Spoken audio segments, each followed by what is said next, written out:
চাঁদ যখন আল্লাহ নবী দ্বিখণ্ডিত করছেন তখন নফল নামাজ পড়লেন, আল্লাহর কাছে চাইলেন, চাঁদের দিকে এরকম করে একটা অঙ্গুলি নির্দেশ করলেন না? আচ্ছা, অঙ্গুলি যখন নির্দেশ করছে ওইখানে কিন্তু আল্লাহ কিভাবে করছে এটা আল্লাহ জানেন, কিন্তু আমরা এখন বিজ্ঞান বুঝতে পারি একটু। প্রত্যেকের শরীর থেকে একটা রশ্মি নির্গত হয়, রশ্মি।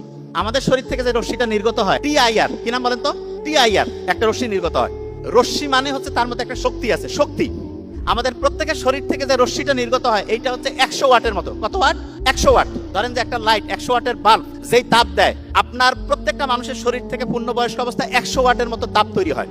আচ্ছা, এই যে এখানে যতজন আছেন দেখেন প্রত্যেকের শরীরে তাপ বের হচ্ছে, এই জন্য এখানে কিন্তু এরকম ঠান্ডা লাগতেছে না, গরম লাগতেছে না? গরম লাগতেছে না কারণ প্রত্যেকের শরীর থেকে 100 ওয়াটের মতো তাপ আসতেছে। তা আমাদের শরীর থেকে যে প্রতি মুহূর্তে TIR রশ্মি নির্গত হয়, এক রকমের IR রশ্মি, আল্লাহ নবী যখন অঙ্গুলি নির্দেশ করছেন, এই রশ্মিটা নরমালি 100 ওয়াট দিয়ে তো আর চাঁদের কিছুই হবে না, কিন্তু আল্লাহ যদি চান এরকম কি করতে পারেন না যে সেই রশ্মিটার কম্পাঙ্ক আল্লাহ এমন বাড়াই দিয়েছে, যে এত বহু গুণে শক্তিশালী করে দিয়েছে যে ওইটা যে চাঁদের যে গোটাল কাঠামো সেই কাঠামোটা ভাঙতে পারেন। আচ্ছা,